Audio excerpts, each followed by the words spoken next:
Untayan Mutiara Nasihat. Untayan Mutiara Nasihat. Alhamdulillah wassalatu wassalamu ala Rasulillah. Akhal Islam a'azani Allah wa iyyakum. Ilmu adalah merupakan cahaya dalam kehidupan. Betapa butuhnya kita kepada ilmu. Karena dengan ilmu kita terbimbing, hati kita menjadi hidup. Dengan ilmu pun juga kita mengetahui jalan kebenaran dengan jalan kesalahan. Jalan menuju surga dengan jalan ke neraka. Akan tetapi yang harus kita perhatikan di saat kita menuntut ilmu, saudaraku sekalian, yaitu penting kita untuk mempelajari adab, terutama adab-adab jiwa. Mengapa demikian? Karena ilmu membutuhkan bejana. Ilmu membutuhkan tempat yang tepat. Tempat ilmu itu adalah hati. Ketika ilmu itu masuk ke dalam hati kita, dalam keadaan hati kita banyak penyakit-penyakitnya, akibatnya apa yang terjadi, saudaraku sekalian, ikhwatal iman, azani Allah wa iyyakum? Yang terjadi adalah ilmu tersebut kurang manfaatnya. Oleh karena itulah para ulama mengingatkan masalah ini. Ini dia Muhammad bin Sirin, beliau berkata, Ta'allamtu al-adab 30 sana, wa ta'allamtu al-ilm 20 sana. Aku belajar adab 30 tahun, dan aku belajar ilmu 20 tahun. Dalam satu ayat yang lain beliau berkata, Kunna ta'allamul adab kama nata'allamul ilm. Kami belajar adab itu seperti kami belajar ilmu. Al-Imam Ibnu Qayyim rahimahullah berkata, Adabu ar-rajul unwanu sa'adati. Adab seseorang itu adalah tanda kebahagiaan dia. Di mana seseorang ketika adabnya baik itu menunjukkan akan kebahagiaan ia di dunia dan akhiratnya. Oleh karena itulah saudaraku sekalian, ketika kita menuntut ilmu penting kita mempelajari adab, terutama adab terhadap jiwa kita, terhadap diri kita. Allah Subhanahu wa ta'ala bersumpah 11 kali untuk menetapkan tentang pentingnya adab-adab jiwa. Allah berfirman, wasyamsi waduhaha wal qamari idza talaha wan nahari idza jallaha wal laili idza yakshaha was samai wama banaha wal ardi wama tuhaha wa nafsin wama sawwaha. 11 kali. Fa'alhamaha fujuraha wa taqwaha. Lalu Allah menyebutkan apa jawab sumpah, apa yang Allah inginkan dari sumpah yang sebanyak ini. Tidak ada dalam surat manapun sumpah sebanyak ini kecuali dalam surat Asy-Syams. Allah menyebutkan qad aflaha man zakkaha. Sungguh telah beruntung orang yang mensucikan jiwanya, mensucikan hatinya.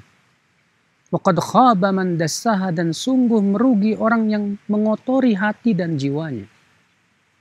Karena orang yang membersihkan hatinya, ketika ilmu itu masuk, maka ia akan menumbuhkan berbagai macam tanaman-tanaman yang luar biasa bagus. Oleh karena itu Rasulullah SAW, saudaraku, mengumpamakan ilmu itu bagaikan air hujan. Sedangkan hati kita diumpamakan bagaikan tanah. Rasulullah SAW bersabda, Mathalu ma ba'athani Allah minal huda wal ilm. Perumpamaan apa yang Allah utus aku berupa hidayah dan ilmu, kamathali ghaithin ashabat arda. Bagaikan air hujan yang menimpa tanah. Fakanat minha ta'ifah tayyibah. Di antara tanah itu ada tanah yang subur dan gembur. Qabilatil ma'a wa ambatatil kala wal ushbal kathir. Ia bisa menerima air dengan baik. Lalu ia pun menumbuhkan berbagai macam tanaman-tanaman dan rumputan yang banyak. Subhanallah, saudaraku sekalian. Lihat Rasulullah SAW menyebutkan, jika tanah itu subur, jika tanah itu gembur, dia akan menyerap air dengan baik. Lalu ia menumbuhkan berbagai macam tanaman. Demikian pula rumputan yang banyak. Demikian pula saudaraku sekalian, ketika hati kita ini subur, hati kita dipenuhi dengan iman, hati kita pun juga bersih, maka ilmu yang masuk pun juga akan diterima dengan mudah. Lalu ia menumbuhkan tanaman-tanaman amal yang indah. Oleh karena itulah saudaraku sekalian, Berapa banyak para penuntut ilmu tidak memperhatikan masalah adab, sehingga akhirnya ilmunya pun tidak bermanfaat, bahkan tidak diberkahi oleh Allah Subhanahu wa taala. Ini dia Allah Subhanahu wa taala menceritakan tentang kisah si Bal'am, di mana si Bal'am ini diajarkan ayat-ayat Allah, tapi si Bal'am lupa untuk mempelajari adab dan membersihkan jiwanya, saudaraku sekalian. Apa kata Allah dalam surat Al-A'raf ayat 175 dan 176? Watlu alaihim naba alladhi atainahu ayatina fansalakha minha fa'atba'ahu syaitanu fakana minal ghawin. Bacakan kepada mereka tentang kisah orang yang kami ajarkan ayat-ayat kami. Kami ajarkan kepadanya ayat-ayat kami. Fansalakha minha. Lalu ia pun lepas dari ayat-ayat kami tersebut. Fa'atba'ahu syaitan, lalu setan mengikutinya.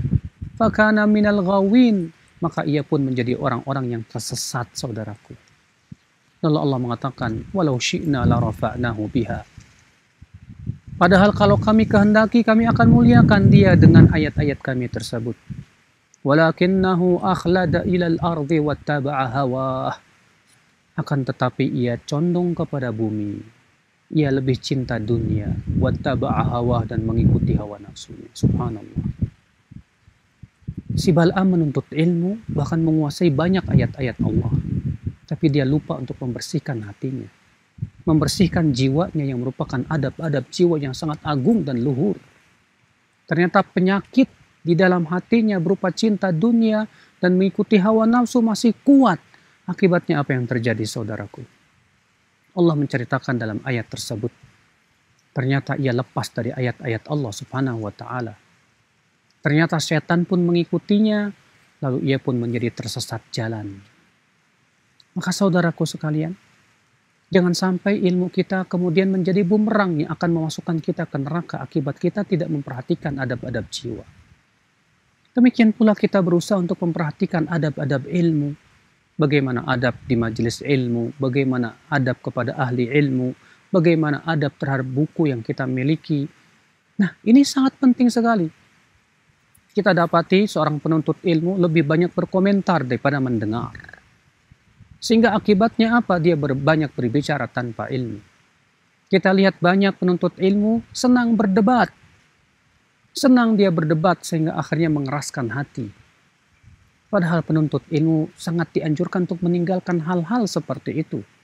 Karena itu bukanlah adab seorang penuntut ilmu, terlebih penuntut ilmu yang baru mulai ia menuntut ilmu. Saudaraku sekalian, akhwal Islam, azani Allah wa iyyakum. Maka ilmu tanpa adab, saudaraku, mengakibatkan seringkali ilmu tidak bermanfaat. Maka pelajarilah adab. Baca kitab-kitab para ulama tentang adab menuntut ilmu. Ini dia Ibnu Jama'ah menulis kitab Tazkiratus Sami'. Syekh Bakar juga mempunyai kitab Hilyatu Talibil Ilm. Dan juga kitab-kitab yang lainnya. Nah, dengan kita mempelajari adab, insya Allah, Allah akan berkahi pada ilmu kita. Allah berikan kepada kita ya semakin kemudahan dalam menuntut ilmu Allah Subhanahu wa taala. Semoga kita termasuk orang-orang yang bermanfaat ilmu kita dan diberikan oleh Allah adab yang baik dalam kehidupan kita. Wabillahi taufik. Subhanakallah bihamdika asyhadu an la ilaha illa anta astaghfiruka wa atubu ilaik. Assalamualaikum warahmatullahi wabarakatuh.